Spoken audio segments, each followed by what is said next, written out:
5 minutos, muito boa tarde, está no ar o Sala de Redação, tradicional programa de debates esportivos da Rádio Gaúcha, em nome de Gimo, a linha mais completa de inseticidas do Brasil, Zafari Bourbon, Ruder Segurança, sua confiança faz a nossa força, ar-condicionado é na Frigelar, seu centro completo de climatização, frigelar.com.br, Grupo IESA, vamos juntos, espumantes Aurora, com Aurora tem verão e Banrisul Digital, resolva o que quiser sem precisar sair de casa. Hora certa, 1h06, economize com os painéis solares WEG da metalúrgica Schwalm. Acesse pensouenergiasolar.com.br, metalúrgica Schwalm.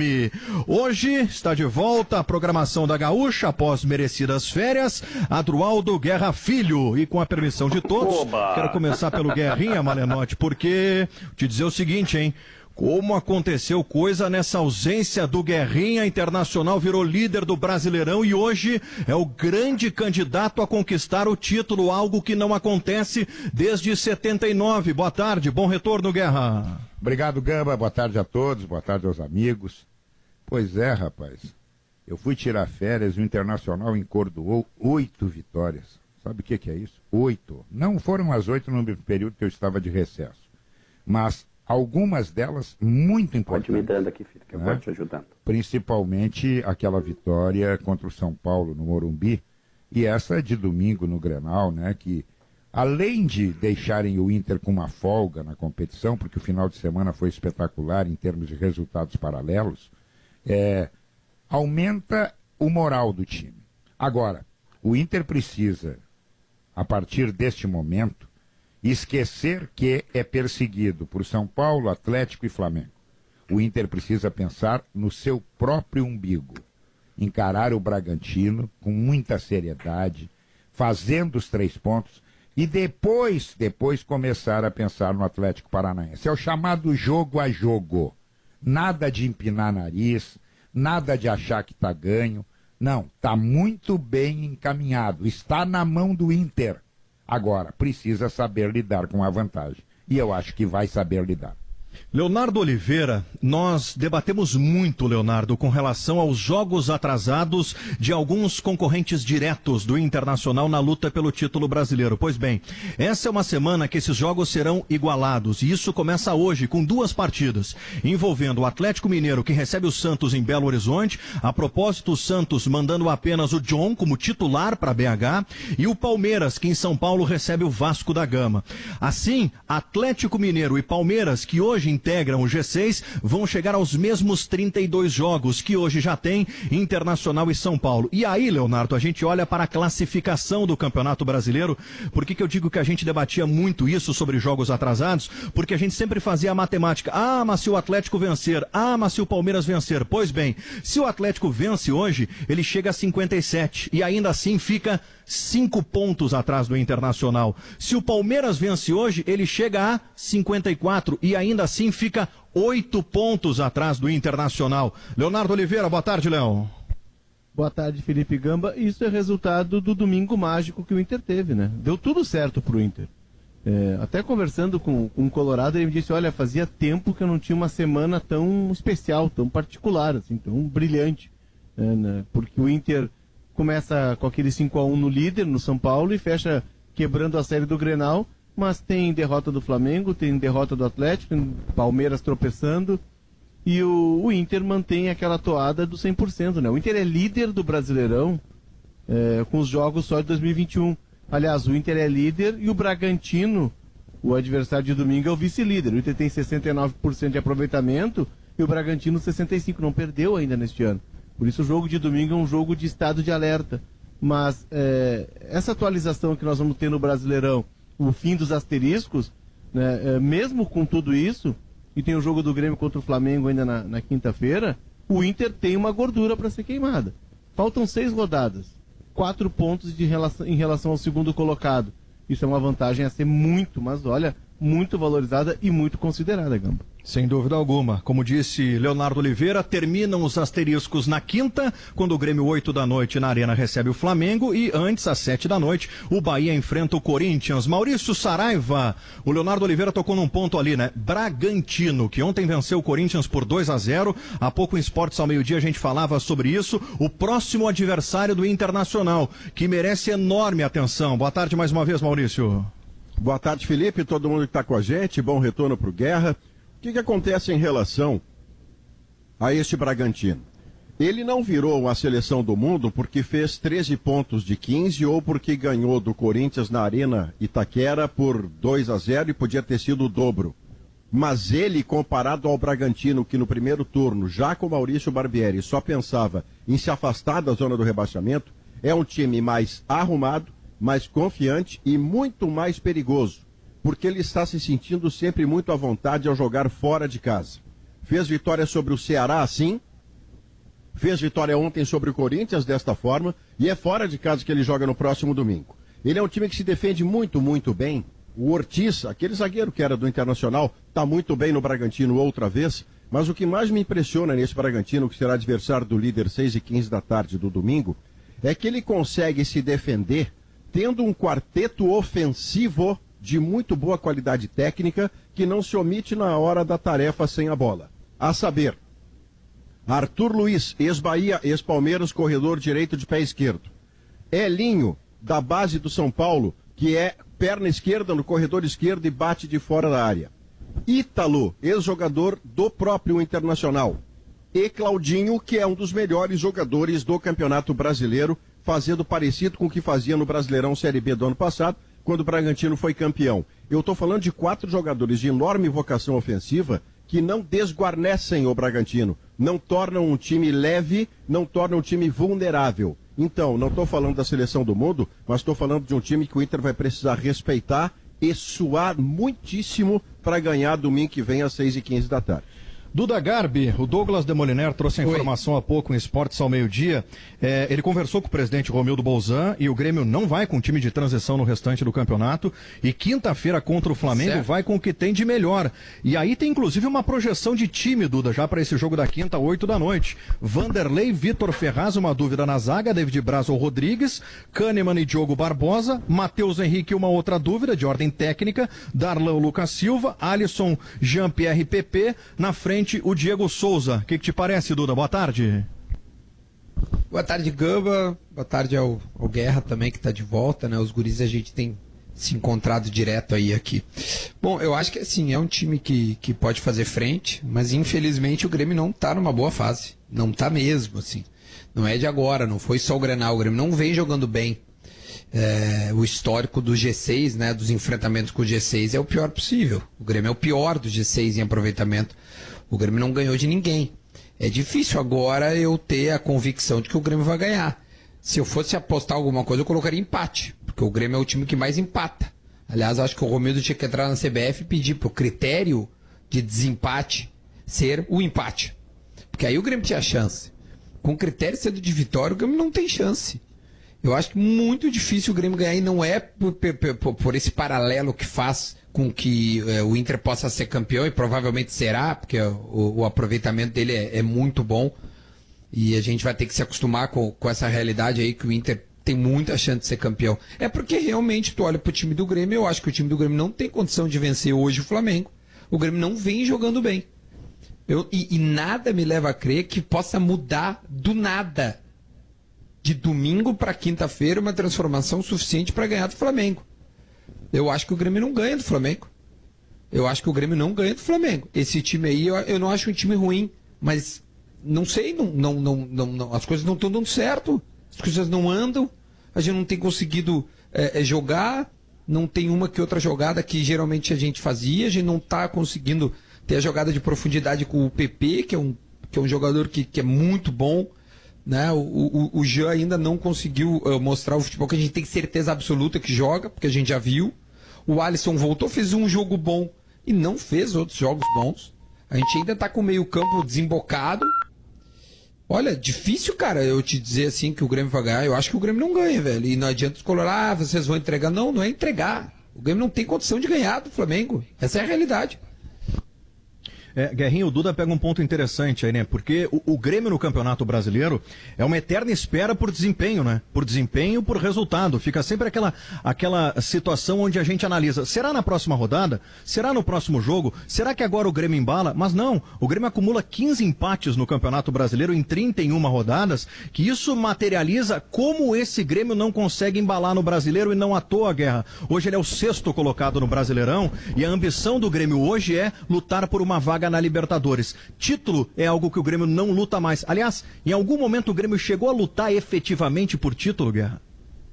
Eu há muito tempo digo que o Grêmio caiu de produção. Ele andou no meio desse caminho, fazendo alguns jogos até bem qualificados, né? E que deixou aquela esperança, o Grêmio voltou. Mas não voltou. O Grêmio, a cada jogo que passa, demonstra com toda a clareza que depende muito do Maicon.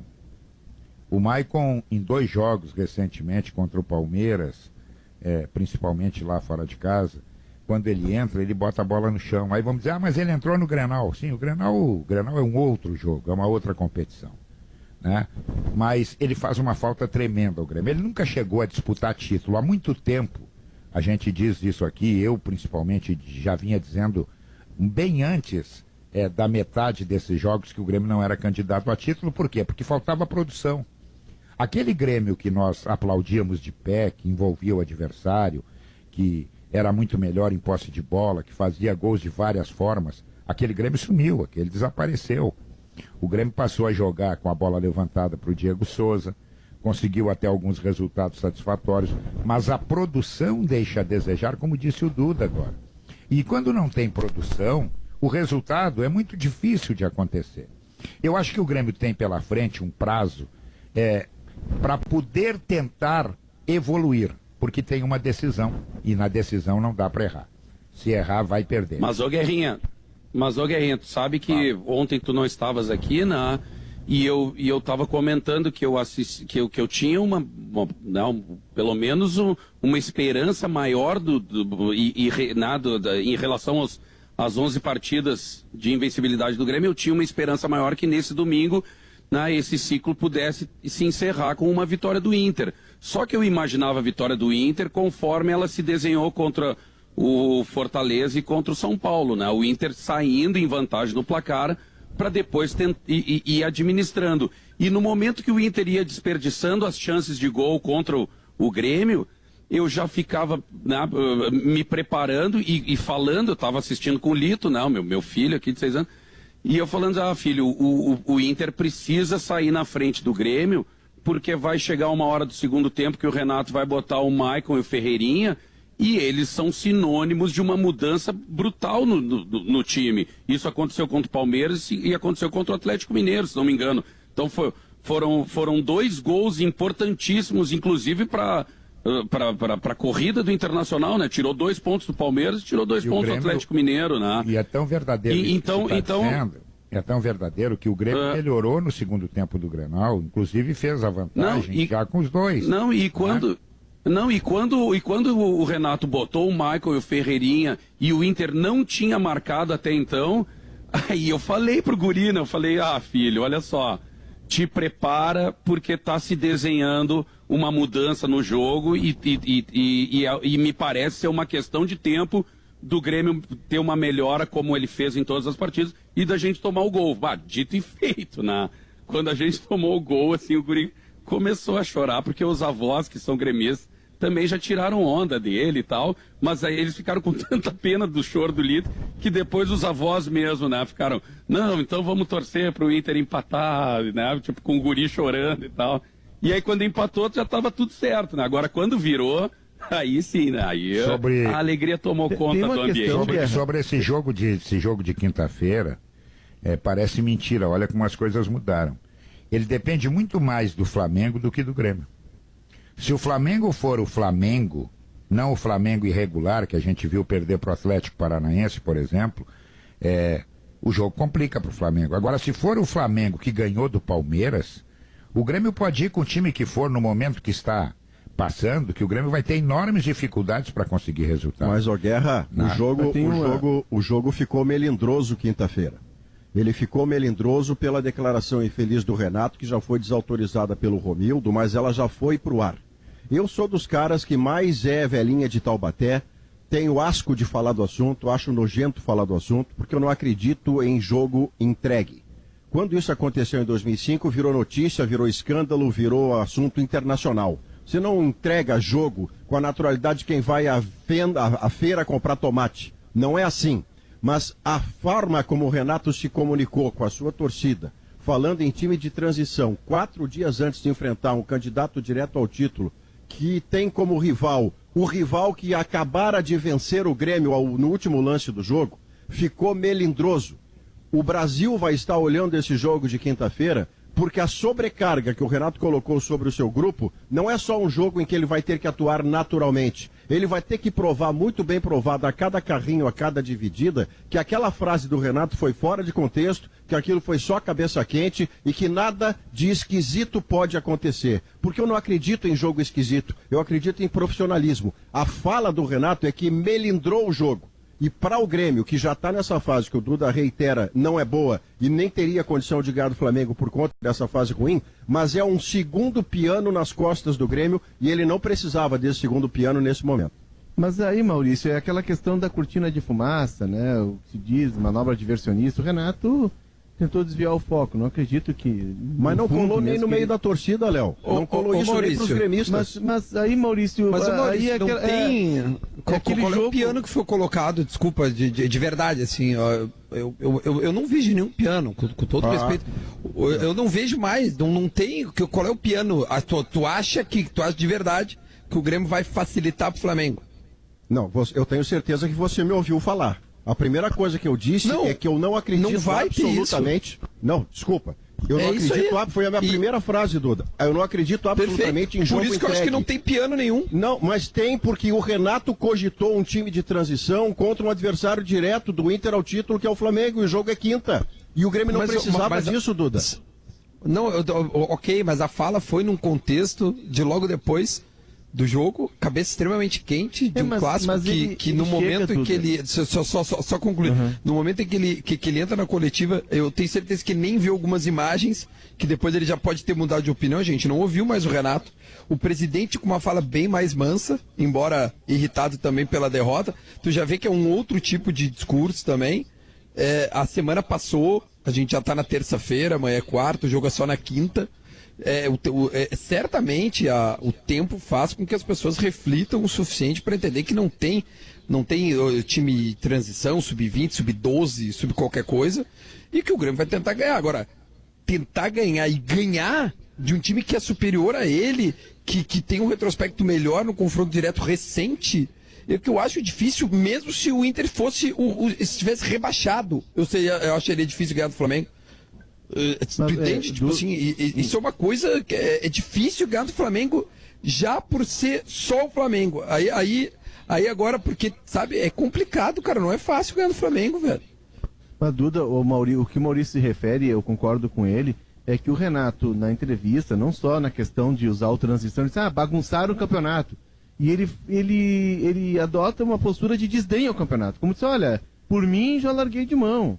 E aí o transição é o extremo disso, vou botar a meninada para jogar. Mas a mensagem dele, o discurso dele, é de um desdém a um campeonato que, para ele, é um campeonato que até está sob suspeita pelas questões de arbitragem, que o Grêmio se sentiu prejudicado lá no jogo contra o São Paulo, teve os episódios do Grenal, dos pênaltis, e por isso que o Grêmio tem o foco voltado para si. Até, claro, pela questão do rival está envolvido indiretamente no jogo, né? E isso sempre pesa. Isso vai acontecer em Palmeiras e Corinthians, Flamengo e Vasco, Cruzeiro e Atlético, vai sempre acontecer. Não é exclusividade nossa isso, de um tá jogando e o outro ser o rival ser um segundo interessado, um terceiro interessado, aliás, né? Mas o que me chama a atenção, Duda, no caso do Grêmio, eu acho que está muito o emblema da campanha do Grêmio. O Grêmio tem 25% de aproveitamento contra times do G4. O Grêmio não ganhou do G5, nenhum time do G5. O Grêmio não ganhou de ninguém do G5. O Grêmio tem 6 empates e 2 derrotas. Perdeu para o Atlético, perdeu para o Inter e empatou com os demais. E eu acho que isso é um emblema da campanha do Grêmio. E não é que o Grêmio tenha, aí, Maurício, não é que o Grêmio tenha de jogar pela questão também de dar um recado, dizer, olha, nós não largamos o campeonato, nós estamos levando a sério. O Grêmio tem de jogar por ele. Porque o Grêmio hoje é sexto colocado e ele não tem garantida a vaga direta na Copa do Brasil ainda, porque tem de jogar a final da Copa do Brasil. Que, claro, passa pelo final de semana, pela decisão da Libertadores, mas o Grêmio tem de jogar com o Palmeiras ainda. E tu começar um ano com uma pré-Libertadores, isso é uma complicação absurda, porque uma semana depois da final do Brasileirão, termina quarto Brasileirão, sábado Gauchão, e já na outra semana, quarta-feira, tem pré-Libertadores. Imagina a complicação, vai emendar um ano no outro. Eu estou muito longe de ser a última virgem, né? Eu não sou a última virgem. Mas eu vejo uma coisa a favor do Grêmio nesse jogo contra o Flamengo. Uma única coisa a favor do Grêmio. Com essa declaração do Renato, ele tira o peso e a responsabilidade de um time. O Grêmio vai jogar aliviado. O Grêmio já sabe que não é candidato a título. O Grêmio está lutando para chegar no G4 e para melhorar o seu prêmio na CBF, porque nessa fase é muito importante faturar dinheiro também, né? Mas eu vejo que com esta declaração o Grêmio vai entrar sem a pressão, certo? Sem aquele negócio assim, tem que ganhar, tem que ganhar, tem que... Não, o Grêmio vai jogar. Talvez dessa forma o Grêmio possa se reaproximar de um futebol melhor. E ele vai precisar ter um futebol melhor, porque logo ali na frente ele tem o Palmeiras. E aí vale caneco. E se jogar o que está jogando hoje o Grêmio, eu vou dizer ao torcedor do Grêmio que me conhece, sabe que eu não fico em cima do muro. A chance do Grêmio de ganhar a Copa do Brasil é muito pequena. É muito pequena. O Grêmio está jogando muito pouco. Vamos fazer um retrospecto. Por exemplo, o PP. O PP não toca na bola há muito tempo. Há muito tempo. O Duda enumerou aí o Alisson. O Alisson, que foi uma peça importantíssima, assumiu. O Jean-Pierre, que eu defendo com unhas e dentes, ele é um eletrocardiograma. Um dia joga muito, outro dia não joga nada. O meio-campo desacertou. O Darlan, que vinha jogando bem, acabou preterido pelo Tassiano, acabou preterido pelo Lucas. E aí o time do Grêmio no meio-campo marca muito pouco. Muito pouco. E acaba estourando aonde? Estoura lá atrás. Então o Grêmio está fora do trilho, Maurício. Está fora do trilho. Não, pois é, mas o Darlan, por exemplo, é um dos arquivamentos mais pesados sofridos por jogadores do Grêmio desde a eliminação para o Santos. Não pegou em ninguém, tanto em cima do Darlan, não pegou em ninguém como em qualquer outro jogador do Grêmio essa eliminação para o Santos. Porque o Darlan foi para o arquivo. O Darlan perdeu posição para o Tassiano. O Darlan perdeu posição para o Lucas Silva. Ele não entra, ou quando entra, na segunda metade do jogo. E o que eu lembro recentemente é de que o melhor momento do Grêmio em competições recentes, com perdão da redundância, tinha Matheus Henrique, Darlan e Jean-Pierre. O Jean-Pierre antes da sua última lesão muscular. E o Santos, a eliminação para o Santos, o Jean-Pierre continua titular, ainda aqui criticado. O Matheus Henrique, que eu não sei se o Duda concorda ou não, mas o Matheus Henrique, comparado ao Matheus Henrique, está jogando muito menos do que já jogou, mas neles pegou quase nada. Só pegou em cima do Darlan, que não está mais sendo opção para o Renato. Não, além disso, o Isaac perdeu espaço também, né, nesse meio tempo. Assim, eu tô pegando as lembranças, né, dos últimos jogadores. Eu sou um cara que eu gosto muito da bola do Darlan. Eu acho ele muito bom. O Darlan tem uma coisa a evoluir que, para mim, é a verticalidade no jogo. Eu gosto muito da bola dele. Acho que ele ainda também precisa evoluir fisicamente falando, mas ele ainda dá muitos giros sobre o eixo, e isso às vezes atrasa um pouco o jogo. Eu queria que ele fosse um pouco mais vertical, mas acho ele com um potencial muito bom, né? Quando tu pensa nessa fase do Grêmio que tem que te reforçar um pouco mais atrás para né, não perder e começar a ganhar, assim, porque o Grêmio precisa ganhar, né? Para chegar no G4, o Grêmio precisa ganhar. O Grêmio realmente deve jogar ainda com o Lucas Silva como a primeira opção, o Matheus na segunda, e aí depois o Maicon até que é eu acho que o Maicon está sendo preparado para a final da Copa do Brasil. O ritmo suficiente para jogar a final da Copa do Brasil. Olha, eu não sei se quando acabar a Copa do Brasil, dependendo do resultado, se fosse positivo, o Maicon não possa vir dizer assim, gurizada, fiz meu papel, foi emocionante, ganhamos a Copa do Brasil, mas eu acho que eu sou mais a ajudar de outra forma. Porque deve ser angustiante para um cara que joga uma bola redonda daquela não conseguir jogar. É ruim ver assim. E fica muito Parei claro. de falar porque é intervalo, né? Tu viu como eu conheço. Bateu Tu nem o falou, sinal. Que talento, ele deixou a reticência. Tu nem falou que horas são, Duda. Fala que horas são. Que o sinal... Deve fazer que nem Maurício. No sinal, 11h30. 11 não, 1h30. Mas em algum lugar do mundo... Tô acostumado a fazer um bola nas costas com 11h30. Mas, Duda, tu não tá errado. Em algum lugar do mundo é 11h30. Sabe que isso me lembra o tempo que eu era setorista de turf e eu tinha que madrugar no Cristal, porque os cavalos treinam de madrugada. E eu passei num boteco às 6 horas da manhã, 6 da manhã era, ali perto da minha casa. Parei para comprar um negócio que eu precisava e encontrei um colega nosso encostado no balcão tomando uma branquinha, 6 da manhã. E eu digo, pô, cara, essa hora tu tá bebendo? O cara olhou para mim e disse, o quê? Essa hora já é noite no Japão, Guerrinha. Aí eu entrei no carro, fui embora, tem razão. Vai pelo fuso horário. Todo jardim é feito de histórias, de inspiração e principalmente de cuidado. Por isso a Steel desenvolve as melhores ferramentas para você ter conforto, praticidade e desempenho para cuidar desse espaço da melhor maneira. Cadastre-se e ganhe um cupom de R$100 de desconto para você levar para casa produtos de jardinagem. E ainda tem condição especial de pagamento. Linha de lavadoras e roçadeiras em até 6 vezes sem juros. São muitas ofertas, não perca. Acesse ofertassteel.com.br. Intervalo comercial e a gente já volta com Sala de Redação aqui na Gaúcha. 5 minutos, de volta com Sala de Redação, em nome de Gimo, a linha mais completa de inseticidas do Brasil, Zafari Bourbon, Ruder Segurança, sua confiança faz a nossa força, ar-condicionado é na Frigelar, seu centro completo de climatização, frigelar.com.br, Grupo IESA Vamos Juntos, espumantes Aurora, com Aurora tem verão, e Banrisul Digital, resolva o que quiser sem precisar sair de casa. Também parceiros aqui do Sala de Redação, FIDA, sólida por natureza, e Fundação Escola Superior do Ministério Público, FMP, Direito para a Vida, acesse o site fmp.edu.br. Gaúcha Sports Bar, parceiro também aqui do Sala, claro, conectividade dentro e fora de casa, claro, você merece o novo. Vai construir ou reformar? A Manco Vaven tem soluções completas para toda a obra. Tem o Pitaco do Santaninha aqui, ó. Em nome de Zé Pneus, 25 anos rodando com você, meu caro Santaninha. O que tu quer, seu vagabundo? O cara tava fumando, tive que pegar o microfone correto. Quero que tu justifique o teu salário.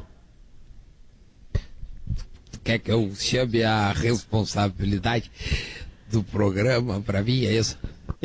Isso aí. A audiência tá ruim. Guerrinha, vamos voltar a falar do antigo Sala de Redação, que é muito melhor que o atual. Inacreditável dificuldade. Guerrinha, eles me chamam. A audiência está baixando. Chama o Santaria, pelo amor de Deus. Chama o homem. Guerrinha, é inacreditável, Guerrinha, a dificuldade da Rádio Gaúcha em colocar pessoas boas assim como nós no programa. Olha que coisa horrível esse programa hoje. Ô Guerrinha, o Santaninha já conseguiu entrar em punta, ô Guerrinha. Ficou prejudicado com esse negócio de não poder fumar lá dentro, né? Fui barrado, Guerrinha. Eu passei o último final de semana na fronteira, não deixaram? Não deixaram? Fui entrar e me barraram. Tentei dizer, mas eu trabalho com o Nelson. Isso aí me faz lembrar também. Uma vez o porteiro do Jockey, o Jockey começou a apertar, né? Os caras entravam e o porteiro pedia a carteira social. E pediu a carteira social para um cara que jogava uma Babilônia de dinheiro. E o presidente, que era o Francisco da Linha, vinha atrás, botou o cara para dentro, chamou o porteiro, disse, pergunta para ele se ele trouxe a carteira do dinheiro. A carteira social não precisa, não dá para jogar com a carteira social, e a do dinheiro.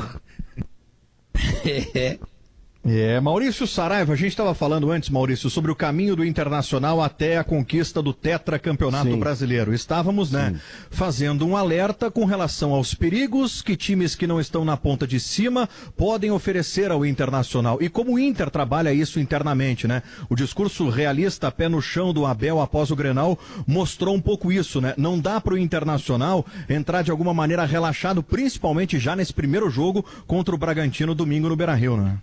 Isso é preocupação de colorados anônimos ou ilustres, como Rafael Malenotti ou como o Potter, por exemplo, porque na história dos pontos corridos, algumas das vezes em que o Internacional não foi campeão, não é porque tenha deixado de ganhar do Flamengo, do Corinthians, do Palmeiras ou do São Paulo.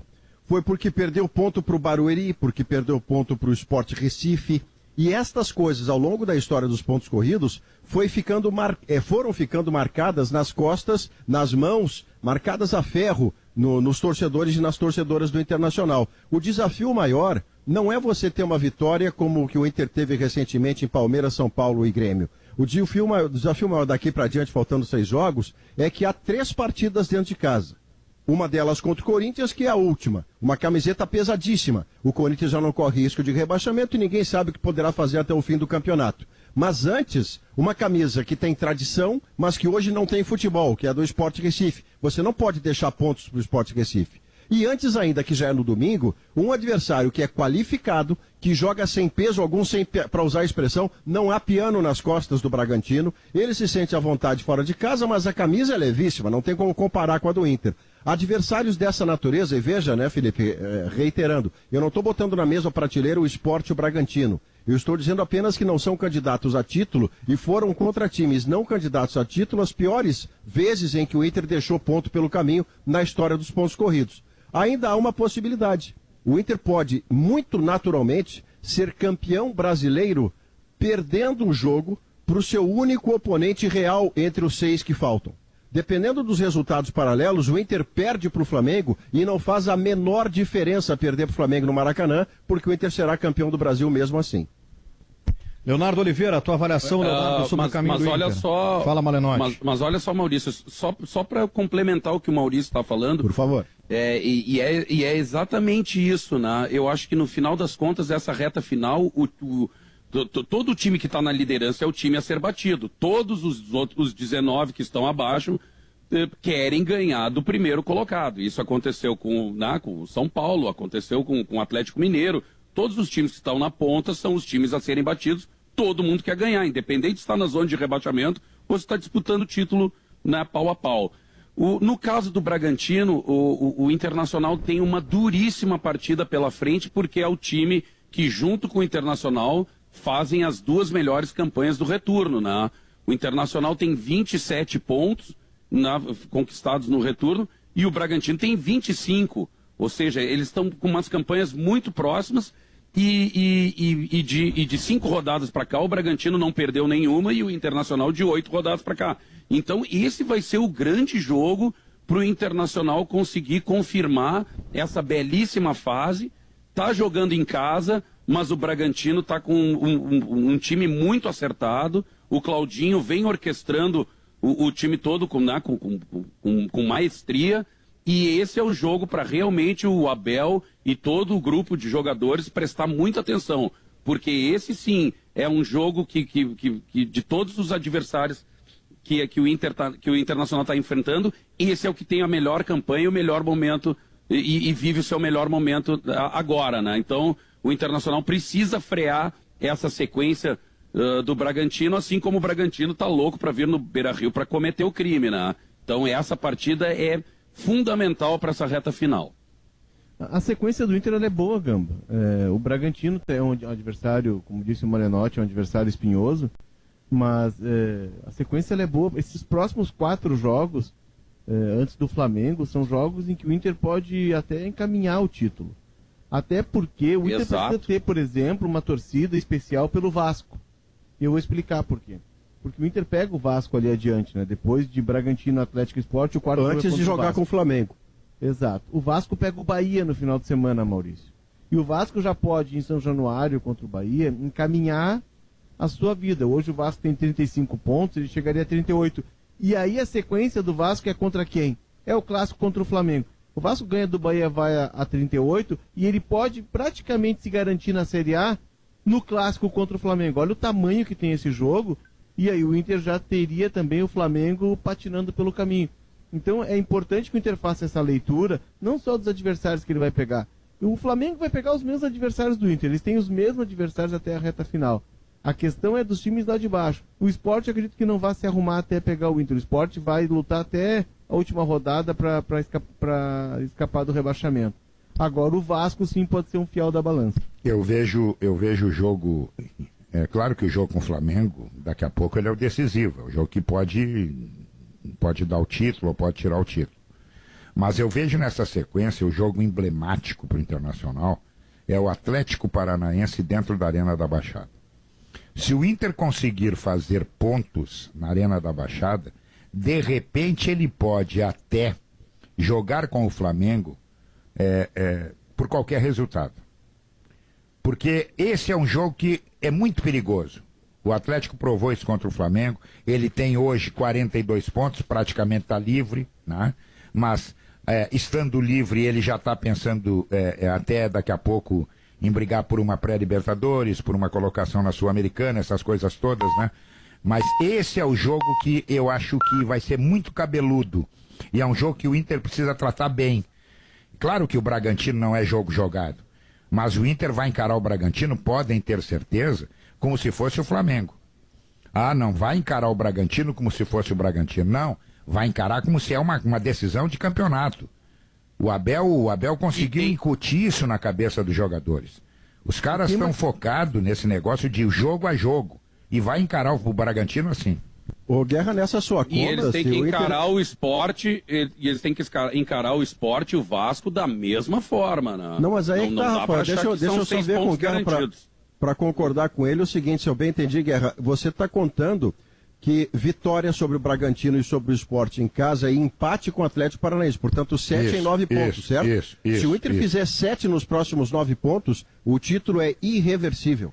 Porque nesse meio tempo você vai ter Flamengo e Vasco, e o São Paulo, que ainda é um candidato, embora na descendente, Guerra, o São Paulo tem clássico contra o Palmeiras. O São Paulo tem um Paulistão para jogar onde ele se atrapalha sempre. Então, com 7 pontos... logo depois da Libertadores, né, Maurício? Aí é logo depois da Libertadores. A gente precisa ver que estado vai estar o Palmeiras, né? A tabela do Inter é boa, mas a do Atlético também é boa. Por exemplo, o Atlético hoje joga com o Santos, e o Santos levou um jogador só para Belo Horizonte. Muito provavelmente o Atlético vai a 57 pontos. São 5, eu sei que são 5 de vantagem. Mas o Atlético tem Fortaleza, Goiás, Fluminense, Bahia, Sport e na última rodada, o Palmeiras de turista. Turista, porque o Palmeiras está disputando 2 competições. Então o Atlético Mineiro, que é muito irregular, ele tem uma tabela muito favorável. Por isso que o Inter não pode deixar de pontuar contra o Atlético Paranaense. Claro que eu estou considerando os 3 jogos do Beira-Rio como 9 pontos. Até porque na última rodada, que teoricamente é o jogo mais grosso, que é contra o Corinthians vai vir aqui fazer o quê? O Corinthians vai cumprir tabela, mais nada. O Corinthians não é candidato a título, não cai, nada, né? Mas tem um jogo, Guerra, que mas se houver uma possibilidade do Corinthians... Agora começa, Marianotti, aquele... Tu tá com o olho no gato, tu no peixe, tá? Por exemplo, tem um jogo que pra mim também reflete muito no jogo, na vida do Inter, no final de semana, que é Ceará e Atlético Paranaense. Por quê? Porque o Atlético hoje ele ainda tá lutando por um 8º lugar para tentar pegar uma vaga de pré-Libertadores se tudo correr bem, né? Se o G6 virar G8. Mas se o Ceará lá em Fortaleza ganha do Atlético Paranaense, o Ceará hoje tem 45, o Atlético tem 42. Abre 6 pontos e praticamente tira do Atlético Paranaense essa chance de lutar por um 8º lugar, que seria o 6º lugar, que seria o G6 virar G8, o 8º lugar, aliás. Então, esse jogo também é fundamental. E aí o Inter pegaria o Atlético Paranaense no limbo. O Atlético não vai cair, a chance de Libertadores também ela vai ser muito remota, e aí tem um reflexo no jogo, sim, tu pegar um time que está no limbo, que não está disputando nada. Então, é uma análise que o Inter precisa fazer, claro, do seu jogo primeiro, de manter esse foco, e o adversário de domingo ele é muito perigoso nesse sentido, né? Mas de também olhar o contexto, porque os desdobramentos nessa reta final pode fazer com que alguns times já entrem em campo pensando na temporada 2021. Sem dúvida. O Guerrinha trouxe um ponto aqui, Maurício, que é interessante, acho que cabe uma análise da nossa parte, né? Naquela busca por tentar encontrar o grande adversário do Inter hoje na luta por esse título brasileiro. Ele trouxe a tabela do Atlético Mineiro. Sem dúvida alguma, eu concordo com ele, a tabela do Atlético é a tabela mais fácil até o final do campeonato até aqui, tendo apenas o jogo contra o Palmeiras na última rodada como confronto direto. Por esse aspecto, seria o Atlético, mas o campo não indica. Esse Atlético do Sampaoli não consegue embalar. Se a gente for fazer se atrasa contra times menores do que o Palmeiras. Sem dúvida. A derrota no final de semana, no sábado pro Vasco, foi o maior exemplo disso. Agora, se a gente for fazer uma análise em cima de elenco com qualidade para ameaçar o Inter, bom, aí o debate, ele se vira para o Flamengo. Mas que da mesma maneira que o Atlético, o campo não recomenda a confiança que esse também possa ser um adversário do Inter, né? Eu acho que pior que o campo do Flamengo é o vestiário. Uhum. Exatamente, é uma confusão. Quer dizer, tu substitui um jogador, ele sai batendo boca com o treinador. Aí o treinador publicamente explicando que a bola não está entrando. Não, para aí, amigo. Senta ali bonitinho. Depois lá dentro nós vamos conversar. Ah, não, mas fica publicamente isso. Não tá legal esse negócio aí. A vitória contra o Palmeiras que o Guerrinha acabou de citar, Léo, é uma vitória que recomendava um recomeço do Flamengo, que precisava ser chancelado, no mínimo, com pontuação em Curitiba.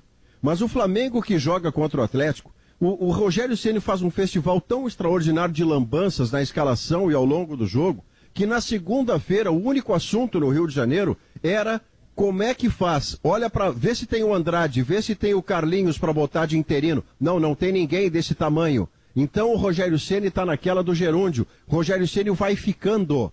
E ao final do Brasileirão se fala nisso de novo. É assim que está o Flamengo depois de perder para o Atlético Paranaense e antes tinha vencido de forma convincente o Palmeiras em Brasília. Mas esse é o preço, Maurício, de trocar de técnico durante a competição, de não apostar num projeto.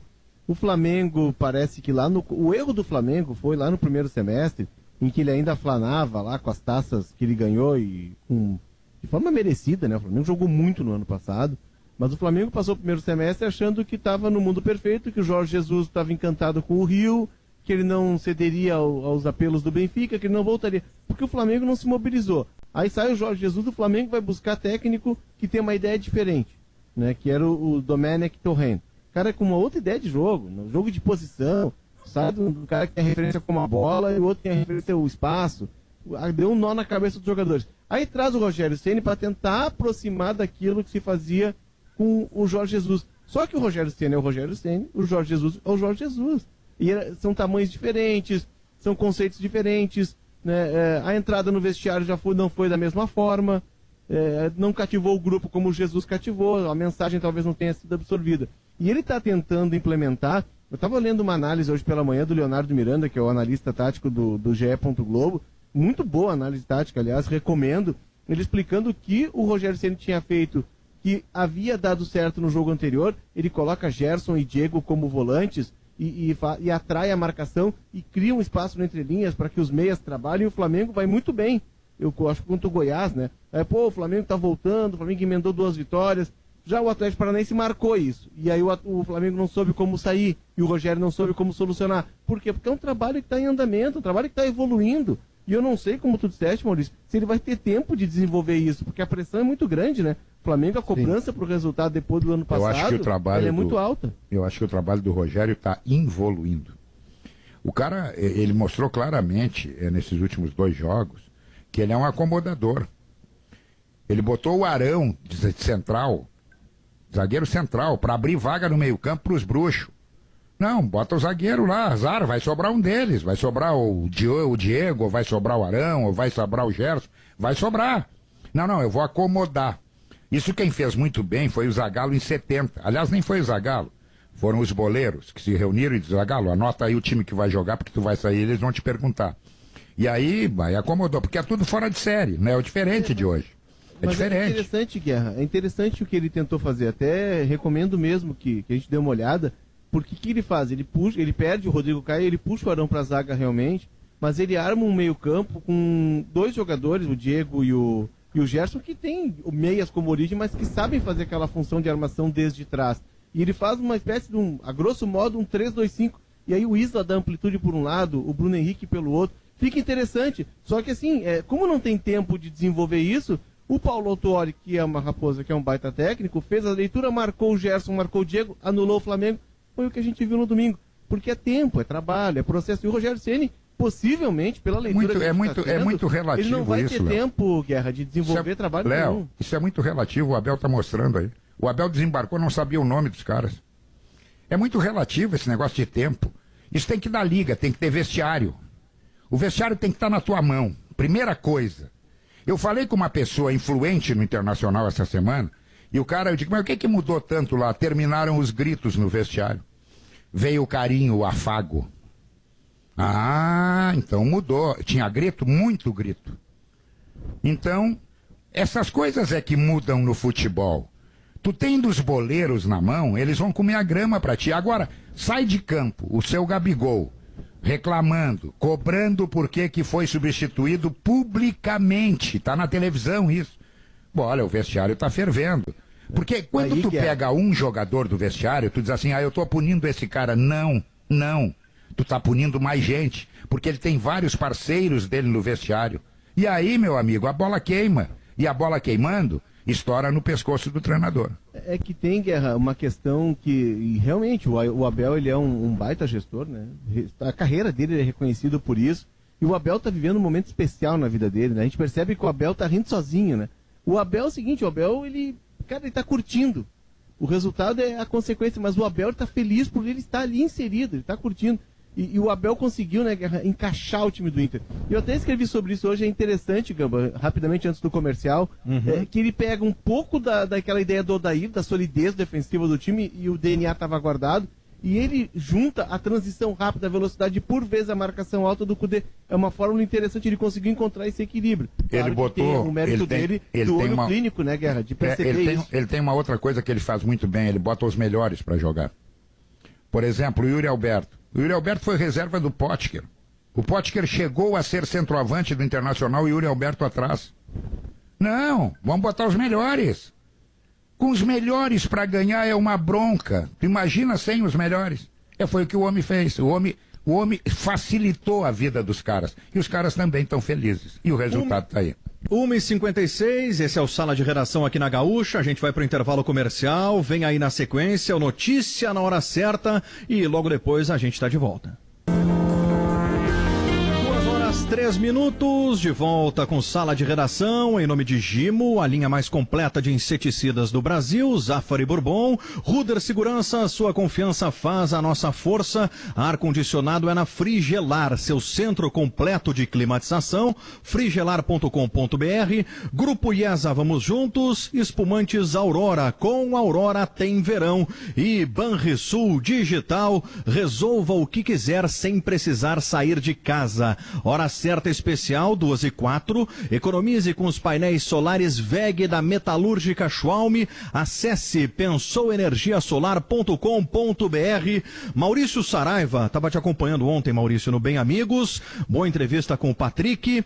E o debate, né, sobre esse favoritismo do Internacional. E até a gente conversava antes sobre em que momento que houve esse ponto de virada que o Internacional passou efetivamente a ser considerado um grande favorito ao título brasileiro. Se a goleada 5-1 sobre o São Paulo no Morumbi ou se o clássico Grenal de domingo, a vitória de virada sobre o Grêmio. Mas o fato é que hoje nós temos um cenário nacional onde todos se rendem ao desempenho do Inter de Abel Braga, Maurício. Eu tenho a impressão que isto aconteceu irreversivelmente, assim, de forma nacional, que virou manchete nacional, quando você tira a liderança na casa do líder, goleando o líder por 5 gols. Ali começou um estupefato Brasil, do tipo, rapaz, que é isso? Golearam o líder na casa dele. O Grenal confirma do jeito que foi, com uma virada no último lance, há tanto tempo sem ganhar.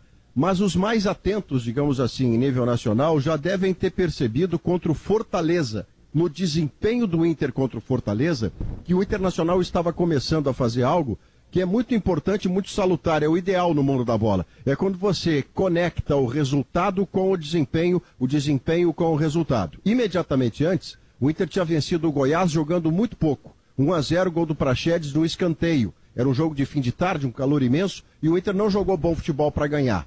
Aí é que está o forte da candidatura colorada hoje, me parece, Felipe e todo mundo que está nos ouvindo. O Inter está ganhando os seus jogos com desempenho, quando isso é possível, e outras vezes está ganhando do jeito que dá para ganhar, como foi contra o Goiás. O resultado está vindo de qualquer maneira, faltando tão poucos jogos. Com esse nível de mobilização que o Inter alcançou, e eu concordo com o Guerra, eu tenho a impressão que o Abel vai conseguir ao longo dessa semana evitar que qualquer jogador do Inter acredite numa onda de intercampeão. E nesse aspecto, aquela brincadeira bem intencionada, alegre do Thiago Galhardo, né, que fez a ideia do cheirinho do título, lá no Rio de Janeiro o Flamengo virou piada, virou meme, cada vez que teve a história do cheirinho e o Flamengo ficou pelo caminho. Em 2019, todo mundo botou o dedo no nariz de cheirinho e o Flamengo foi campeão de quase tudo. Mas nesse momento, mesmo aquela brincadeira do Galhardo, talvez o Abel, o gestor de vestiário, diga: Galhardo, valeu, foi entusiasmo, eu entendi, mas vai por mim, não faz de novo. Vamos jogar antes de fazer esse negócio. Por isso me parece o Inter com os tais dos pés no chão para ser campeão brasileiro. E a entrevista do Patrick ontem foi muito serena, né, Maurício? Também. E Léo, uma entrevista serena, uma entrevista onde ele realmente, assim, dá a entender o quanto o grupo realmente está imbuído, assim, e coeso, assim, nessa ideia de realmente se blindar, se fortalecer e principalmente manter a serenidade e a humildade, assim, né? Esses termos, eles são citados constantemente pelo Abelão também, né? A questão da humildade, de realmente tratar o jogo por jogo. Eu acho que está tudo se criando, assim, está se criando uma bela reta final para o Internacional. Mas tem, Marinotti, aí aquela história da experiência, do DNA, né? Quando tem DNA de campeão, tem DNA disso, daquilo. E o clube, o contexto do clube, ele já, e o Inter no passado recente passou, né, desculpa a redundância, mas saboreou grandes conquistas, enfrentou grandes decisões, né, não muito longe, acho que até a metade da década passada. Então o clube tem esse DNA, mas tem também a experiência do profissional. Eu me lembro em 2006, eu era setorista do Inter, acompanhava o Inter na Libertadores, de uma conversa com o Fernando Carvalho, depois do Inter ter conquistado o título da Libertadores, e naquela época era uma loucura, a busca não tinha essa questão toda do ingresso, do sócio fazer check-in e garantir o lugar no estádio de forma virtual, de venda virtual, era raiz. O cara ia para a bilheteria, quase dormia lá na bilheteria para conseguir ingresso no outro dia. Eu me lembro de uma conversa com o Fernando Carvalho, uma reportagem para 0 Hora, de como foi construída ali as semanas da decisão, de como que o Inter, né, porque era o jogo da história do Inter, aquela final da Libertadores. E disse que o Abel foi um cara muito importante, porque o Abel tinha vindo do Flamengo, que tinha perdido para o Santo André a final da Copa do Brasil. E do Fluminense. No ano seguinte, o Fluminense perdeu para o Paulista também com o Abel, 2005. Também. Mas eles que, principalmente no Flamengo, Maurício, havia uma loucura, todo mundo queria ir no jogo e era muita gente pedindo ingresso para os jogadores, os jogadores, e tirando o foco dos jogadores. E o Abel chamou o Fernando Carvalho e disse: nós temos que definir isso, temos que blindar esses jogadores. E o Inter deixou um funcionário na época justamente para isso, para atender pedidos de ingressos de jogadores, para familiares, para amigos, para evitar que o jogador tivesse o foco desviado, tivesse algum incômodo, tivesse algum dissabor com isso. Então o Inter foi blindando o vestiário dessa forma, com pequenos gestos, é algo trivial, né? Os jogadores devem receber 300 pedidos de ingresso, mas isso era canalizado para uma pessoa do staff ali do vestiário. Então foi bloqueando para evitar que a atenção do jogador saísse do jogo. Eu acho que essa experiência do Abel, ela é válida agora nesse momento, né, em outras áreas, em outros setores, até para isso, para evitar entrevistas mal colocadas, para evitar... Hoje temos as redes sociais, e aí é incontrolável o jogador na rede social, o clube não controla, se o jogador tem uma manifestação que caia mal, que motive o adversário. Então todos esses cuidados fazem parte de uma blindagem nessa reta final de campeonato. Eu não tenho nenhuma dúvida que o Thiago Galhardo foi chamado a atenção, né, pela comissão técnica do Internacional. Só quero voltar à questão do Galhardo, Maurício, porque depois desse episódio houve uma retratação do próprio Galhardo nas suas redes sociais, onde ele disse que o seguinte: ao torcedor do Flamengo, o que fiz na minha live foi um revide local. completamente nada a ver com vocês. Quem é, sabe. Ou seja, o gesto lá do Cheirinho foi um revide local. Ele não deixou claro para quem foi, mas negou que tenha sido uma provocação ao Cheirinho. Mas, Felipe, olha o tamanho disso. Ele teve que dar explicação sobre o meme. Ele teve que dar explicação sobre a postagem dele. E para esse momento do Inter, de concentração máxima, você tem que dar explicação para dizer que não é contra a torcida do Flamengo e é local. Se for local, também não faz sentido. O que faz sentido é a concentração absoluta no foco, no objetivo. E o Abel, com tudo que já viveu na vida, do melhor ao pior, o Abel, pelo amor de Deus, a vida dele tem euforias absolutas e tem tristezas incomparáveis. Esta pessoa é capaz de medir o foco, a necessidade e o sensato. E acredito que essa experiência do Abel vai ser fundamental nesta hora, a hora da condução do barco em meio ao nevoeiro. Já diria Paulinho da Viola, faça como o velho marinheiro, que durante o nevoeiro leva o barco devagar. Adroaldo Guerra Filho, Maurício tocou num ponto interessante ali sobre essa questão do ponto de virada do Internacional, quando que o Inter começa realmente... Faz muito tempo que não toco em ponto interessante, cara. Nada. Vamos lá. E aí, Guerrinha, a gente tem que analisar o seguinte, ó, o Maurício tocou ali na questão de desempenho-rendimento. Por quê? Por mais que o Internacional viesse acumulando resultados nessa sequência de vitórias, sempre ficava a desconfiança com relação ao rendimento, ao desempenho. Quando que o Inter vai ter desempenho convincente? E aí chega o jogo do São Paulo. E aí chega o 5-1 em cima do líder. E aí o Internacional reassume a liderança. E no jogo seguinte, o clássico Grenal, o Internacional vence de virada. Ou seja, em 2 jogos que o Internacional conseguiu ter o resultado, mas acima de tudo também teve desempenho, Guerra. O Inter apresentou um bom futebol nas 2 partidas, né? Nem tanto no segundo tempo do Grenal, que andou uma parte ali que ele foi dominado pelo Grêmio, até o gol do Grêmio. No primeiro tempo o Inter foi soberano, o Inter foi muito melhor do que... Inclusive teve chance de abrir o placar numa bola que pegou no travessão com o Yuri Alberto. Mas a gente precisa lembrar que o Inter joga sempre com a corda esticada. Não vamos nos enganar, achar que o Inter é o melhor time do planeta. Não, não é. O Inter é um time que está vivendo um momento maravilhoso, com jogadores cheios de confiança, com um preparo físico invejável. O Inter termina correndo. E outra coisa, está com sorte de campeão. Quando isso se junta, o final é feliz. Olha o que aconteceu no final de semana passado, cara. Ligava a televisão e disse, agora o fulano vai encostar. Não, o fulano perdeu. E aí esse também perdeu. E esse empatou. Sim, mas e aí como é que faz? Aí ganhou o Grenal. Bom, então tá tudo dando certo, tá tudo convergindo para que o Internacional seja o campeão. Tá na mão dele. Olha só como esse campeonato é engraçado. Faltam 6 rodadas para o final. E o Inter é o único time numa competição que tem 4 postulantes ao título, o próprio Inter, São Paulo, Atlético e Flamengo, que depende apenas de si. Todos os outros dependem de resultados paralelos no Internacional. Veja que loucura está esse ano. Então, está todo mundo correndo atrás para saber o segredo, o que houve. Houve a união do vestiário, houve aquele negócio assim, vamos acreditar, vai dar. Eu acho que o ponto de partida, parece mentira, do Internacional, onde ele passou a acreditar, foi no jogo contra o Boca. O Inter foi a Buenos Aires e ganhou do Boca, apesar de ter sido desclassificado. Mas o Patrick ali citou esse jogo ontem, Guilherme. Ali acendeu a luz. Vem cá, mas nós não somos essa desgraça toda. Nós podemos encardir com os caras, brigar por vaga direta na Libertadores. E aí acabou ainda favorecido pelo tropeço daquele que parecia ser o campeão, que também tomou uma goleada do Bragantino. Não tomou só do Inter. Mas tem, São Paulo se especializou. Tem esse alinhamento dos astros, claro que tem, né? E parece que o Inter está numa onda muito positiva, mas tem também algo que a gente até mencionou, eu mencionei isso depois no balanço final, eu acho que ontem também no Sala, tem uma transição que foi feita e a gente debateu muito a eleição do Inter, a gente falou muito, porque ela realmente convulsionou, ela entrou no vestiário, mas a transição a partir de definida a eleição, ela foi muito suave, né?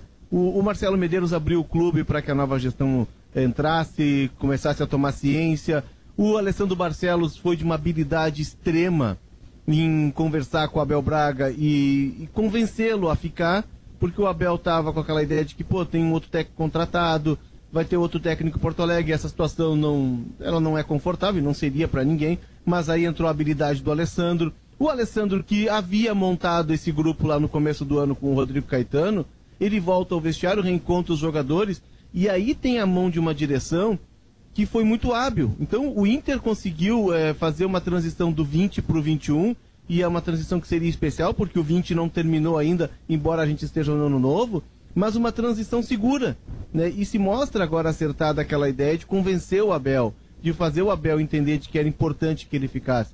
E o Abel está totalmente à vontade, né? Em todas as entrevistas, ele tece elogios ao novo executivo, à direção que assumiu. Ele diz, olha, saiu pessoas que eram minhas amigas, mas a gente está numa gestão que são pessoas sérias. Ou seja, a transição feita pelo Inter do 20 para o 21, ela foi muito serena. E isso agora o Inter está colhendo. 2h16, e tem um outro lance também, Léo. Fala, Malenotti, antes do break, pode falar.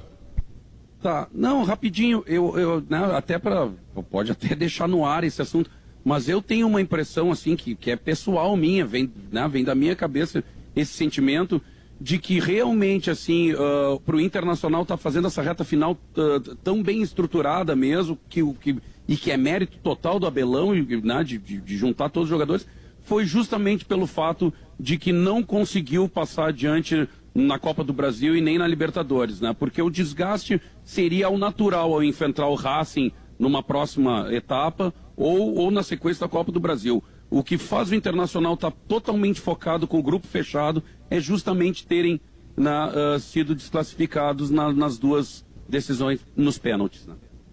Muito bem, 2h17, eu recebi aqui, viu, Maurício Saraiva, uma foto do Paulo Fernando Rodrigues, nosso operador de áudio, da esquina da Ipiranga com a Érico Veríssimo nesse momento mostrando o céu. É a foto do fim do mundo. O tempo fechou, vem chuva e vem chuva pesada. Aqui na Zona Sul, onde eu moro, não fechou da maneira como está fechado o tempo na Ipiranga com a Érico Veríssimo nesse momento. Se todos nós estivéssemos nesse momento no estúdio da Rádio Gaúcha, ali na Ipiranga com a Érico, seria esse o cenário que estaríamos assistindo nesse momento. Vem chuva e vem chuva forte por aí. Olha aqui, ó, o Stout está me mandando uma foto também, ó. Nossa Senhora, a foto do Stout é o apocalipse. A chuva promete. Promete. Daqui a pouco o Stout vai entrar ao vivo aqui com a gente para fazer a transição para o Gaúcha Mais. Mas é o alerta que a gente faz. Vem chuva e vem chuva forte por aí em seguida em Porto Alegre. Intervalo e a gente já volta com Sala de Redação. Esta é para você que vai ficar na... Em seguida, a Red Bull leva para um dos seus clubes na Europa, ou Salzburg ou Leipzig. Pois é. Maurício Saraiva, então, quem é o craque do mais um motivo para tomar cuidado desse domingão. É isso, mais um motivo para tomar cuidado. Maurício. Você fez a pergunta, eu comecei a mapear assim quem é que poderia ser.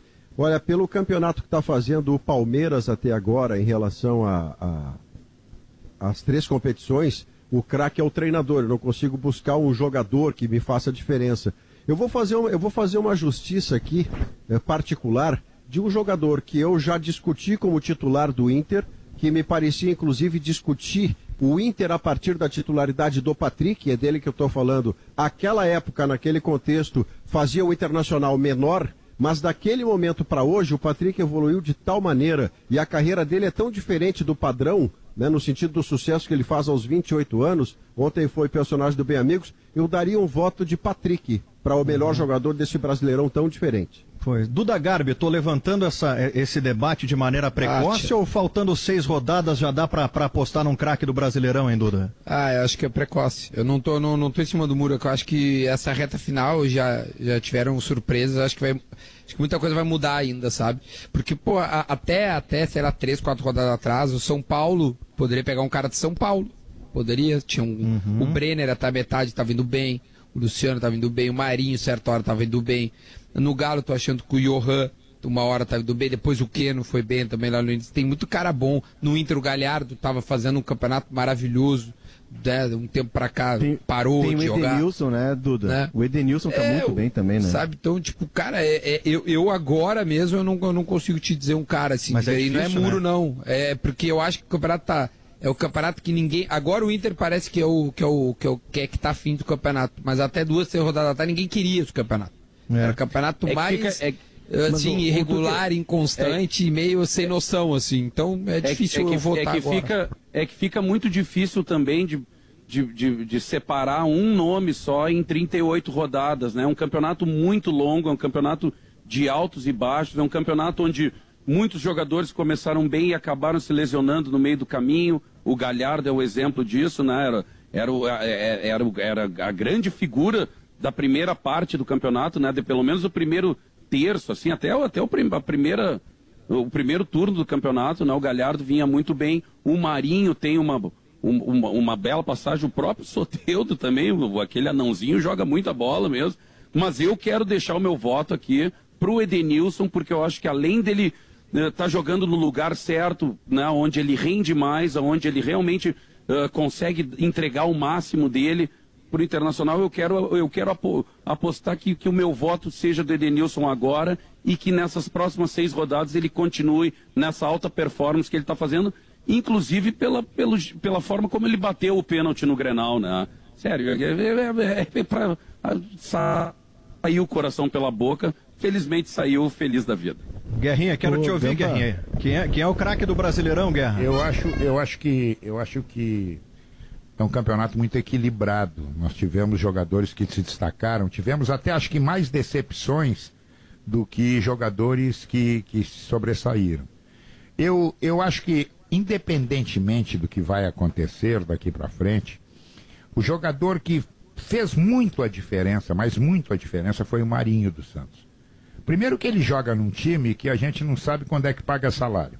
Segundo que não podia contratar. Terceiro que empurraram tudo para cima dele e ele resolveu um montão de jogos. E olha, eu sou daqueles caras que acho que o Marinho só rende bem quando ele é o protagonista do time. E ele foi o protagonista do Santos. Agora, eu vou para o outro lado. Eu acho que amanhã a gente pode fazer uma reflexão das decepções do Campeonato Brasileiro. Boa. Olha, Guerrinha. o que teve de gente aí que beijou a lona e que a gente esperava muito, né? O Duda trouxe um dado aqui que é interessante, né? A gente fala muito sobre a oscilação dos times, mas os jogadores oscilaram demais. Tanto que é difícil apontar um craque aqui. Leonardo Oliveira tinha pedido a palavra. Léo, deixa eu fazer um alerta aqui, viu? Começou a ventar aqui na minha região. Então, se eu sair do ar, é que faltou luz. Não, aqui então, também. alguém assume aqui aí. agora aqui tá gravíssimo, aliás. Tá um temporal, olha, fazia tempo que eu não via. Já faço um alerta fortíssimo, aqui. Leandro Stout já fica de stand-by aí. Se eu sair do ar, é que a luz foi embora. Fala, Léo. Não te preocupa, se tu sair do ar não vai faltar gente pra falar, porque a fome de microfone... Guerrinha, Mas, só ô, tem Gamba, não, terrorista só pra- com o microfone na mão aí, Guerrinha. Vai ter que faltar luz em várias casas aí. Guerrinha, tem cara que tem um gerador no pátio, Guerrinha. Fala, Leonardo. Mas O Léo ia falou do tirar Patrick. um mês de férias, passou 2 dias, já voltou, né? Tá falando de fome de É microfone. verdade. Mas o Maurício Pediu pra falou voltar do no Grenal, Patrick. Mananote. Voltei correndo a pé pela freeway. Ninguém quis pegar o carro pra chegar antes. Isso. Mas Chegando. O Maurício falou do Patrick. Olha a importância desse jogador. E eu me lembro que em 2019 a torcida não queria ver o Patrick pintado de ouro no time, né? O Patrick hoje ele é o terceiro jogador que mais dribla no campeonato e é o quarto que mais desarma. Ou seja, ele faz as duas fases do jogo muito bem. A fase defensiva e a fase ofensiva. Muito bem, Leandro Stout já está com a gente aqui no Sala de Redação. A gente estava falando aqui já, Stout, sobre essa questão do tempo, né? Temporal se aproximando, Stout. Boa tarde. Virou tempo. Boa tarde, Gamba. Já tem chuva forte e vento forte em pontos de Porto Alegre. Vamos orar para Nossa Senhora da Luz e da Banda Larga para as próximas horas. Essa área de instabilidade ela vem avançando desde a manhã de hoje lá da fronteira oeste, Gamba, já pegou muitas regiões e é assim mesmo, ó, chega com chuva forte e muito vento. Nosso repórter Eduardo Paganella já está na rua com o estúdio móvel, vai trazer todo o serviço. Fica já aqui a orientação para quem está na rua, não só em Porto Alegre, mas outras cidades já da região metropolitana, porque está chegando agora a área de instabilidade, então muito cuidado, fechem as janelas, como o Gamba já fez no último intervalo. O Gaúcha Mais também vai falar sobre um movimento de empresas brasileiras na tentativa